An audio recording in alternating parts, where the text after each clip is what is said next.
আমি ক্ষমা প্ৰাৰ্থী বিচাৰিছো আমাৰ মন্দিৰৰ তৰফৰ পৰা যেহেতু আপোনালোকক জীৱন প্ৰকাৰে সেৱা শুশ্ৰূষা তুতি মিনতি তথা আসনে ভূষণে আমি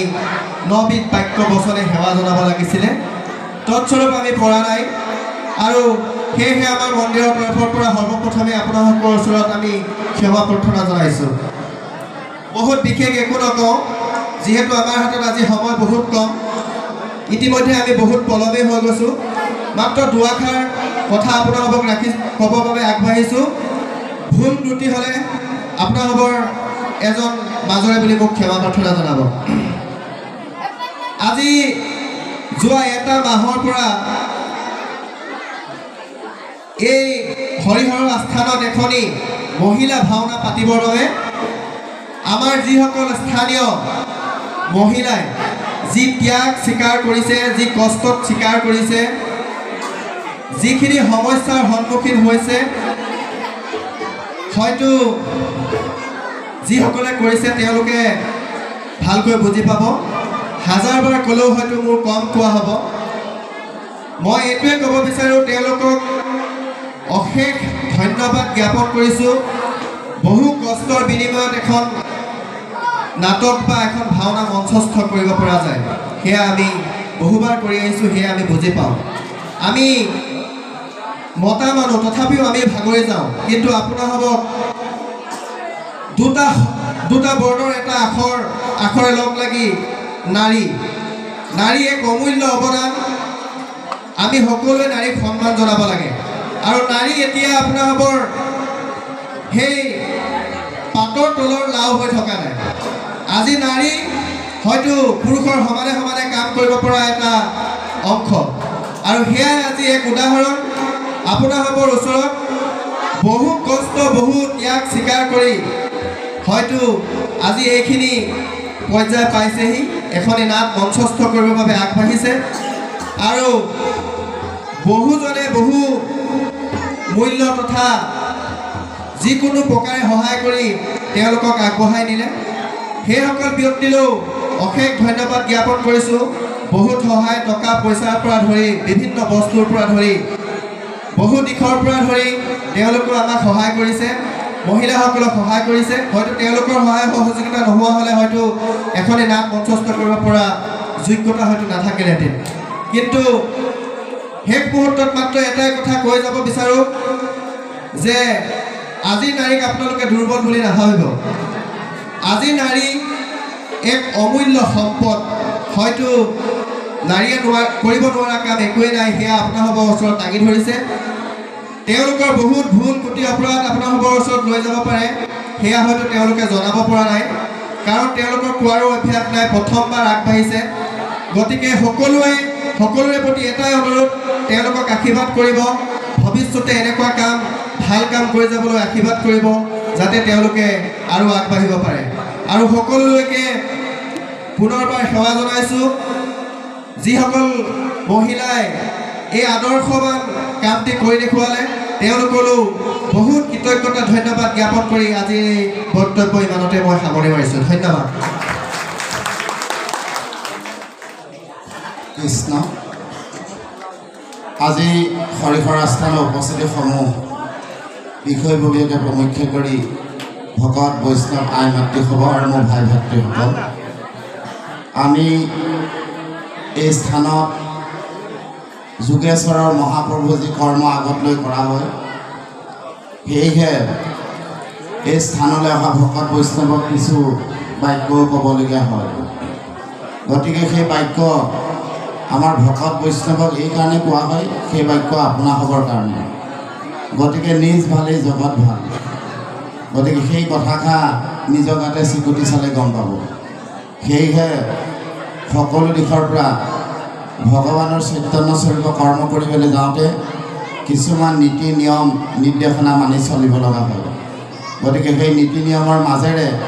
আমাৰ হৰিহৰ স্থানত আগৰ পৰা কৰ্ম হৈ গৈছে আৰু আগন্তুক জীৱনত যেতিয়ালৈকে আমাৰ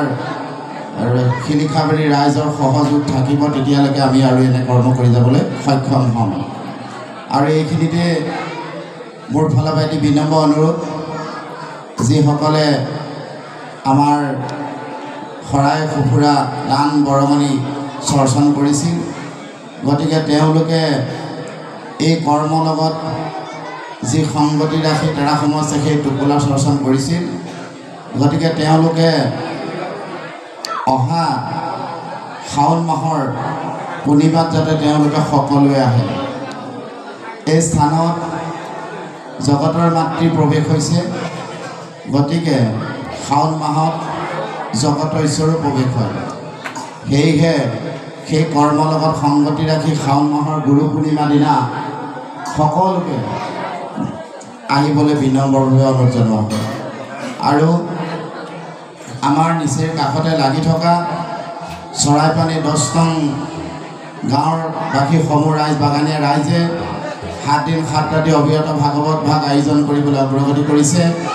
গতিকে তেওঁলোকেও এই হৰিহৰ স্থানৰ পৰা আজ্ঞা লৈ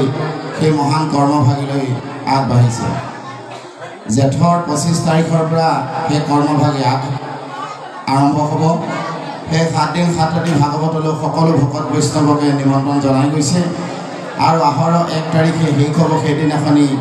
ভাওনালৈ আপোনাসকলক নিমন্ত্ৰণ জনাই গৈছে। গতিকে আমি যিভাৱে এই কৰ্ম কৰিবলৈ অগ্ৰগতি কৰিছোঁ, সেইমতে তেওঁলোকো আগবাঢ়িছে। আমাৰ অসমৰ মানদণ্ড আৰু ঈশ্বৰৰ ভক্তি শংকৰ গুৰুজনাই দি থৈ যোৱা এই এনাজৰীডাল যাতে আপোনাসৱে পাহৰি নাযায়। আৰু আশা কৰোঁ আগন্তুক দিনতো এনে কৰ্ম কৰি যাবলৈ শক্তি বিধান কৰি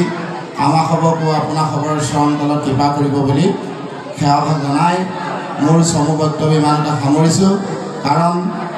সময়ৰ লগত সংগতি ৰাখি কৰ্মভাগ বহুত পলম হোৱাৰ কাৰণে আমি দুখিত। গতিকে আশা কৰোঁ এতিয়াৰ পৰা আপোনালোকে যি মহান ভাওনা ভাগ সকলোৱে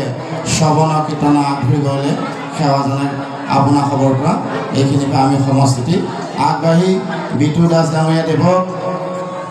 ভাওনা ভাগ পৰিচালনা কৰি আগবঢ়াই নিয়াৰ বিনম্ৰ অনুৰোধ জনোৱা হয়। কৃষ্ণ হৰি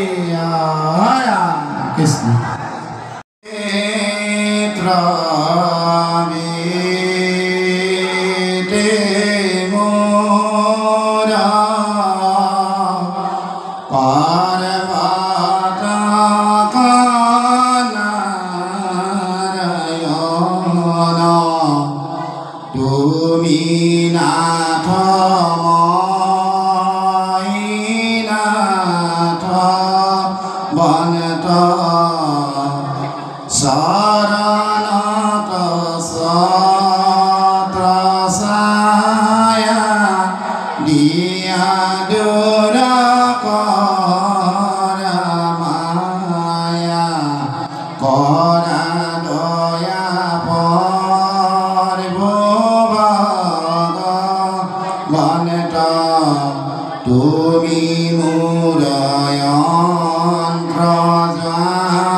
দেখা